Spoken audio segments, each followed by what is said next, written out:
በኮሪያ ልሳነ ምድር ዳርቻዎች ላይ ዳግም የጦርነት ደመና እያንዣበበ ይገኛል። የዓለም አቀፉ ማህበረሰብ ትኩረት በተደጋጋሚ ወደ ራሷ መሳብ የለመደችው ሰሜን ኮሪያ አሁን ደግሞ የባህር ላይ ወታደራዊ ጡንቻዋን በይፋ በማሳየት አዲስ የጂኦፖለቲካዊ ውጥረት ፈጥራለች።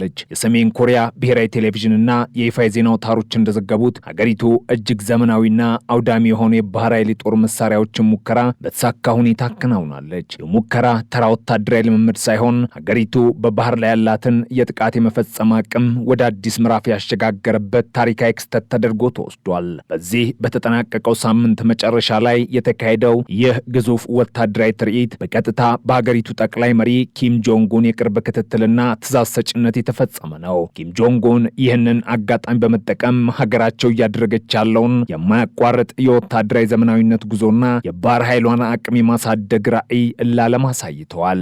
ሙከራ የተካሄደው ሚያዝያ 2025 ለመጀመሪያ ጊዜ ይፋ ከተደረገችውና የኪም ጆንጉን የአይን ብሌን እንደሆነች ከምትነገርላት ቾይ ሂዮን ከተሰኘው ባለ 5000 ቶን ግዙፍ የጦር መርከብ ላይ ነው። የአገሪቱ ይፋ ልሳን የሆነው ሮዶንግ ሲንሞን ጋዜጣ በሰፊው እንዳብራራው በዕለቱ 2 ስትራቴጂካዊ የክሩዝ ሚሳይሎችና 3 የጸረ መርከብ ሚሳይሎች ወደ ሰማይ ተተኩሰዋል። እነዚህ አውዳሚ መሳሪያዎች የተተኮሱት በምዕራባዊው የሀገሪቱ የባህር ዳርቻዎች ላይ ሲሆን የሙከራው ዋና ዓላማ የጦር መርከቧን የተዋሃደ የጦር መሳሪያ መቆጣጠሪያ ስርዓት እናም የተሻሻለ የጸረ ጃሚንግ የዳሳ ቴክኖሎጂን ብቃት ማረጋገጥ ነው። ከዚህም ባሻገር የባህር ኃይሉ አባላት በአዲሱ ቴክኖሎጂ ላይ ያላቸውን የተኩስ ልምምድና ዝግጁነት ለማሳደግ ታስቦ የተዘጋጀ ወታደራዊ ትርኢት ነበር። ሚሳኤሎቹ በሰማይ ላይ የነበራቸው ቆይታና ያሳዩት ትክክለኛነት የብዙዎችን ወታደራዊ ተንታኞች አፍ ያስከፈተም ነበር። የሰሜን ኮሪያ ማዕከላዊ ዜና ወኪል ይፋ ባደረገው መረጃ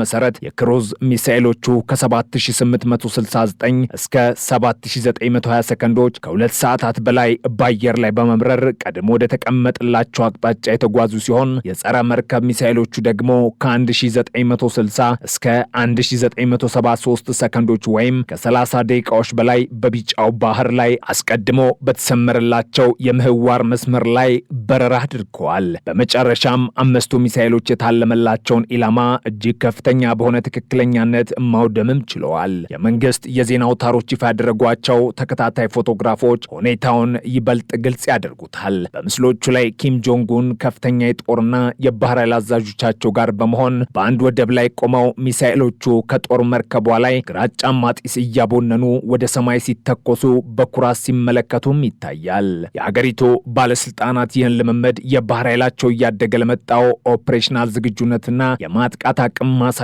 አድርገው አቅርበውታል። የሙከራ በባዶ ሜዳ የተሰነሳ ድንገተኛ ክስተት አይደለም። ወታደራዊ ተንታኞች እንደሚያብራሩት የክሩዝ ሚሳኤሎችና የጸረ መርከብ ስርዓቶች የሰሜን ኮሪያን የማስፈራራትና የመከላከል ስትራቴጂ በማጠናከር ረገድ እጅግ ወሳኝ ሚና ይጫወታሉ። በተለይም በባህር ላይ የሚደረጉ ወታደራዊ እንቅስቃሴዎችን ለመቆጣጠር እነዚህ የጦር መሳሪያዎች በዋናነት ያገለግላሉ።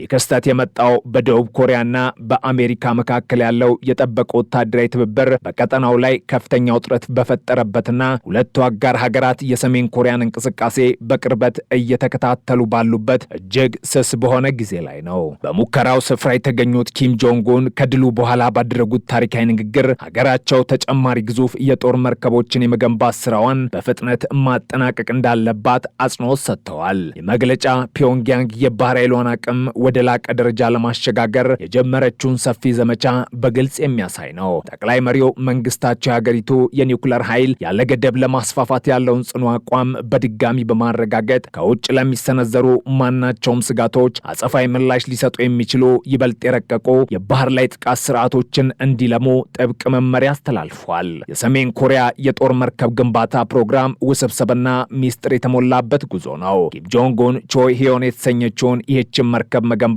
የጦር ኃይላቸውን የኦፕሬሽን ስፋትና የቅድመ ጥቃት አቅም ለማሳደግ የተወሰደ ትልቅ እርምጃ መሆኑን አሞካሽተውታል። የአገሪቱ መገናኛ ብዙሃን መርከቧ የጸረ አየርና የጸረ መርከብ መሳሪያዎችን እንዲሁም የኒውክሌር አቅም ያላቸውን የባለስቲክና የክሩዝ ሚሳይሎችን ጨምሮ የተለያዩ ዘመናዊ ስርዓቶችን እንድትሸከም ተደርጋ የተነደፈች መሆኗን ይናገራሉ። ሆኖም የደቡብ ኮሪያ ባለስልጣናትና ዓለም አቀፍ ባለሙያዎች ይህች መርከብ የተገነባቸው ፒዮንግያንግና ሞስኮ እያጠናከሩት ባለው ወታደራዊ ትብብር መሰረት በሩሲያ የቴክኒክ ድጋፍና እገዛ መሆኑን በስፋት ይጠረጠራሉ። ምንም እንኳን መርከቧ ሚሳኤሎችን በማስወንጨፍ ብቃቷ ብታሳይም አንዳንድ ምዕራባውያን ባለሙያዎች አሁንም መርከቧ ለሙሉ ጦርነት ግልጋሎት ዝግጁ ስለመሆኗ ጥያቄ ያነሳሉ። የሰሜን ኮሪያ የባህር ኃይል ግንባታ ታሪክ ሁሌም ስኬታማ አይደለም። ባለፈው ዓመት ግንቦት ወር ላይ ሀገሪቱ በዚህ ተመሳሳይ ንድፍ የተሰራች ሁለተኛ የጦር መርከብ ይፋ አድርጋ ነበር። ነገር ግን በሰሜናዊቷ ቾንግጂን ወደብ ላይ በተደረገ ያልተሳካ የማስነሳት ሙከራ መርከቧ ላይ ከባድ ጉዳት በመድረሱ ኪም ጆንግ ኡንን ክፉኛ አስቆጥቶት ነበር። ከወራት በኋላ በሰኔ ወር ካንግ ኮን የተሰኘችው ይህች መርከብ ጥገና ተደርጎላት ዳግም ወደ ባህር መውረዷን ሀገሪቱ ብታስታውቅም የውጭ ባለሙያዎች መርከቧ ሙሉ በሙሉ ስራ መጀመሯን በተመለከተ አሁንም ጥርጣሬ እንዳላቸው ይነገራል። ይህ በእንዲህ እንዳለም የሳተላይት ምስሎችና የስለላ ሪፖርቶች በሰሜን ኮሪያ መርከብ ግንባታ ጣቢያዎች ላይ ከፍተኛ እንቅስቃሴ መኖሩን ያሳያሉ።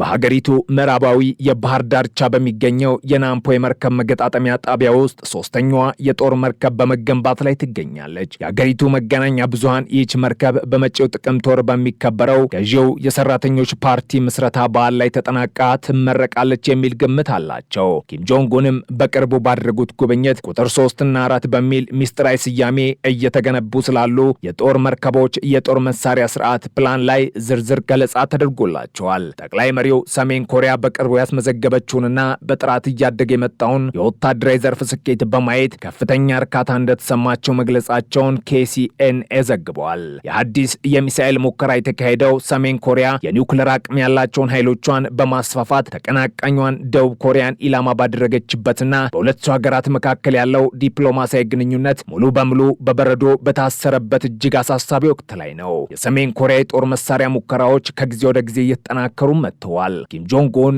የባህር ኃይላቸውን የኒውክሌር ትጥቅ በከፍተኛ ፍጥነት እንደሚያሳድጉ ከዚህ ቀደም ቃል የገቡ ሲሆን ባለፈው ወር ብቻ በዚሁ በቾሄዮን የጦር መርከብ ላይ 2 ዙር የሚሳኤል ሙከራዎችን በአካል ተገኝተው መቆጣጠራቸው ይታወሳል። የአገሪቱን የኒውክሌር ጥቃትና ፈጣን ምላሽ የመስጠት አቅም ይበልጥ ለማሳደግ ኪም አዳዲስና ያልተገለጹ ግዳጆችን ለጦር ኃይሉ ሰጥተዋል። ኃያል እናም አስተማማኝ የሆነውን የኒውክሌር ጦርነት መከላከያ አቅማችንን ያለማቋረጥና ያለገደብ ማሳደግ የፓርቲያችን የማይለወጥ ብሔራዊ መከላከያ መስመርና እጅግ አስፈላጊው ቅድሚያ የምንሰጠው ተግባር ነው ሲሉ ኪም ጆንግ ኡን ተናግረዋል። አክለውም የኒውክሌር መከላከያ ዋና አካል የሆነውን ስትራቴጂካዊና ታክቲካዊ ጥቃት አቅምን የበለጠ ማጠናከር ወሳኝ መሆኑንም አስምረውበታል።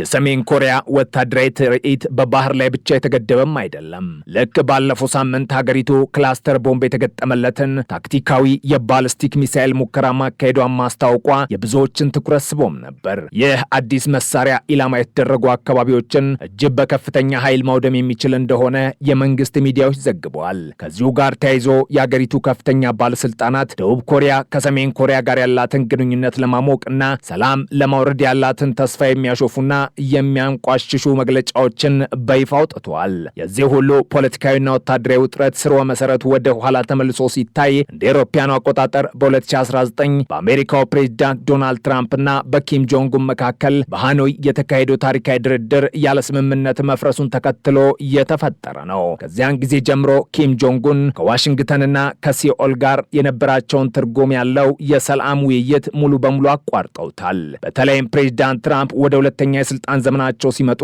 አሜሪካ ሰላም ለመፍጠር ያቀረበችውን የውይይት ጥሪ ኪም ውድቅ አድርገዋል። ፒዮንግያንግ ወደ ድርድር ጠረጴዛ ለመመለስ ዋሽንግተን የኒውክሌር ትጥቅ መፍታት የሚለውን ቅድመ ሁኔታዋን እንድታነሳ አጥብቃ ትጠይቃለች ብለዋል። ከዚህም በላይ ኪም ጆንግ ኡን በደቡብ ኮሪያ ላይ ያላቸውን አቋም እጅግ አክራሪና ጠንካራ በማድረግ አሁን ላይ ሴኡልን ቁጥር 1ና እጅግ ጨካኝ ጠላት ሲሉ በይፋ ፈርጀዋታል። በምዕራቡ ዓለም የተገለለችው ሰሜን ኮሪያ የውጭ ግንኙነት ስትራቴጂዋን ሙሉ በሙሉም ቀይረዋለች። በቅርብ ዓመታት ውስጥ ሩሲያ ለኪም ጆንግ ኡን የውጭ ፖሊሲ ዋነኛ ቅድሚያ የምትሰጣት አጋር ሆናለች። የዚህ ትብብር ማሳያ የሚሆነው ሰሜን ኮሪያ ለሞስኮ የዩክሬን ወረራ ድጋፍ ለመስጠት በሺዎች የሚቆጠሩ ወታደሮችንና ከፍተኛ መጠን ያለው የጦር መሳሪያ ወደ ሩሲያ መላኳ ነው። በሌላ በኩል ፒዮንግያንግ ከባህላዊ አጋሯና የኢኮኖሚ ጀርባ አጥንቷ ከሆነችው ቻይና ጋር ያላትን ግንኙነት ይበልጥ አጠናክራለች።